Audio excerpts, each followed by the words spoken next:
the circuit. Here we will provide some voltage supply. Okay, let's suppose that this is some voltage plus and minus, and this is resistance. So the invisible energy which constitute the flow of electron in closed circuit is called the electric current. Okay, whereas this electrical potential is the work done divided by the charge. Okay, so here we can find out the electrical potential across these terminals. Across these 2 points, we can find out the potential difference. Okay, so work done divided by the charge. And how you can represent this? Work done can be represented by W, and charge can be represented by Q. So this potential is written as V is equal to W upon Q, and we can measure it in joules per coulomb. Okay. So now this is a simple representation of a wire, okay, and some current is flowing through that particular wire, a metallic wire, and some free electron will flow through across this particular wire. Okay, and we place this particular wire with some voltage supply. Let's suppose that this is the voltage V, and we are applying positive supply to this A side. Okay, this is the A terminal, and negative supply to this B terminal. So you can see the traditional flow of current, or you can say the flow of this conventional current is opposite to the flow of current.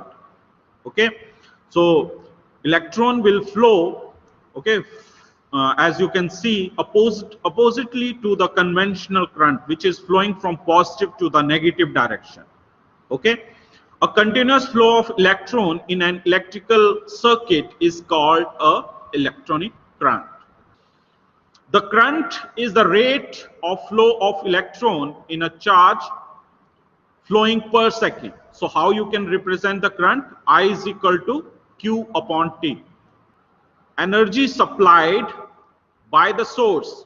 And what is source? Source is this battery. Okay, to each coulomb of charge is known as EMF. This potential difference is the amount of energy used by 1 coulomb of charge moving from one point to the another. So this particular energy, okay, this particular energy will move from A point to B point. Let's suppose that this is A point and this is B point, and this energy, 1 coulomb of charge, this particular charge is moving from one point to the another point. Okay, so this particular charge, or we can say coulomb of charge moving from one point to the another, is known as potential difference. So when you want to measure, okay, the potential difference, you have to consider the 2 points. This particular voltage source will generate the EMF. Let's suppose that this is a 12-volt supply right here, and from this we can generate the EMF. Okay, and we will find the potential difference across the 2 points. Let's suppose that we are considering A point and B point, and across this A point to B point, what is the potential difference? Clear, everyone? 1 ampere current is flowing through this, so V is equal to I into R. So this is 7 volt. Clear? Clear to all of you? Across this particular circuit.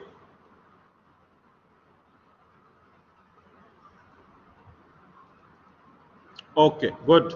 Is used right here to offer some opposition to the flow of electronic current, or we can say the current. Okay, it is the opposition for the current. And what is the Ohm's law? Ohm's law states that the current flowing through, or we can say between any 2 points of conduction is directly proportional to the potential difference across them. Okay, so how you can prove this Ohm's law? With the help of some resistance, you can prove this particular Ohm's law. So Ohm's law states that current flowing through or between any 2 points of a conduction is directly proportional to the potential difference across them. And we will provide some condition that temperature do not change for this particular Ohm's law. So we have seen this particular definition in the last lecture also. Is there any doubt related to this? So we can explain, otherwise we can move. Okay, so right here you can see the circuit. Right here you can see the circuit. This is the battery right here, and this is the resistance. Across this resistance, we will consider the 2 point A and B. Voltage is B. So mathematically, how you can prove this Ohm's law? Generally, Ohm's law represent B is equal to I into R. So how this B is equal to I into R will achieve? As you can see in the circuit, here we will provide some voltage. Okay, when you provide some voltage, current will flow through from positive to the negative direction. Okay, so according to Ohm's law, this current is directly proportional to the potential difference from point A to the B. Okay, from point A to B. So this current is directly proportional to the potential difference from point A to B. Clear? Okay, and temperature is, yes, temperature remain constant. This is the condition. This is the condition right here. Okay, I is equal to B upon R. So these two equations are going to be used so many times in your DC circuits. Clear, everyone? We have seen the limitation in the last lecture. We cannot apply this Ohm's law where transistor is used, electronic tubes are used.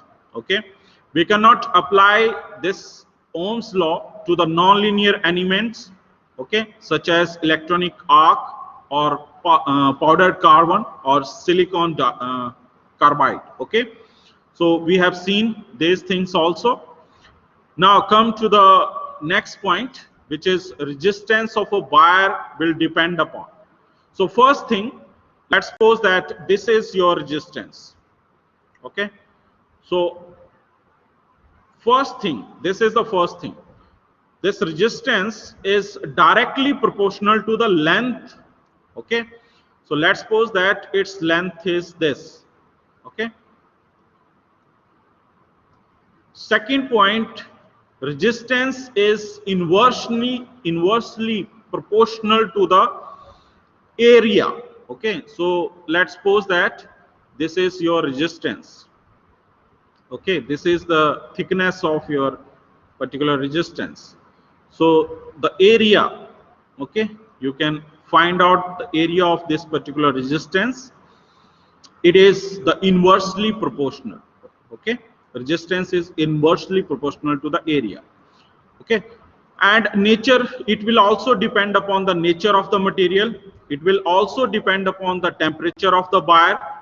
And when we will combine these two equations 1 and 2, so this resistor is directly proportional to the length of the wire and inversely proportional to the area.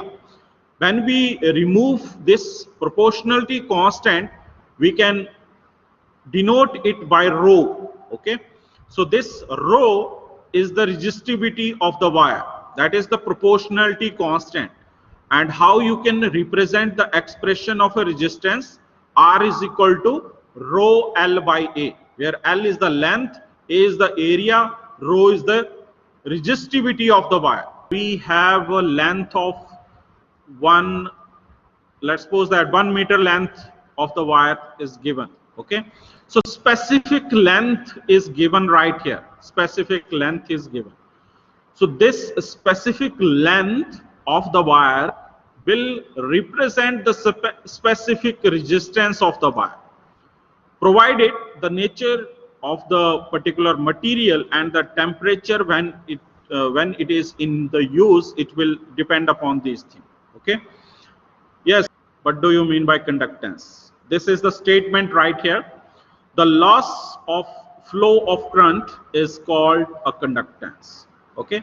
It is the opposite for this particular resistance as conductance, and it is 1 upon R, and its unit is mho, MHO, mho. Okay. And symbol is opposite to the ohm. Okay. So when you represent OHM, its symbol is like this. So it is opposite. So you can represent MHO. So this letter will come first, then is second, then lastly O. Okay. So reverse is happening right here. This is the symbol for ohm and this is the symbol for mho. What is conductivity? It is the property of, okay, conductivity is a property. Generally we consider this as a property, or we can say nature of the material, due to which it allow current to flow through it. Okay. And how you can represent this, as we know very well, this R resistance can be represented by rho L by A. So this resistivity, or we can represent this rho is equal to RA by L. Okay. Yes, same thing. Resistivity, conductivity, yes. It depends upon the nature of the material and the property of the material. If your material has a good quality of a particular material, then its conductivity is more. Okay. Clear? Wire nature, yes. So this is the question you have to complete in this particular session. So here we have a wire of length 1 meter of resistance. Okay, specific length is given right here, 1 meter. Resistance, this is 2 ohm. Obtain the resistance. If specific resistance, we have to find out this specific resistance is double, diameter is double length. Okay, and 3 times the first time. Okay. So what we have right here, length is 1 meter. So this length L1 is represented as 1 meter. Resistance is 2 ohm. So this resistance is 2 ohm. Next is this P2, we can find out. Okay, so P2 is 2 times P1. Specific resistance is double. So we can represent this P2, that is twice of P1. Okay, specific resistance is double. So it's double to the first. Then diameter is also double. So this diameter is represented by D2. So this second D2 is double to this D1. Okay. So you can represent L2, length of the second wire, that is the specific length. It's a 3 times the first. This L2 is 3 times the first. So we have the formula R is equal to rho L by A. You can put these value. So you can find out this particular expression. And all of you, please give your response quickly.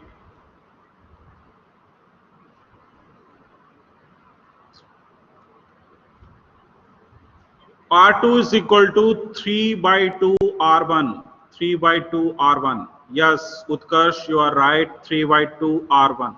Okay. And you will put the value of R1 and find out the value of R2. Yes, it's 3 ohm. Yes, all of you. It's 3 ohm. Okay. And we will find dividing this R1 with R2. What we will get right here, 4 by 6. Okay, we will put all the values right here and we will get right here 4 by 6, or we can divide that 4 by 6 also. we will get 2 by 3. Okay, and we will arrange this equation. Either you will move R1 to the R2 side, or you can create 2 by 3 into R2, or you can also create this R2 is equal to 3 by 2 R1. Okay, and you can put these value of R1 and R2 right here. What we have in the previous slide, you can see the value of this R1 is 2 ohm right here, you can see. So you can put the value of R1 2 ohm. Okay, and you can divide this, and R2 will be 3 ohm. So this is the final answer.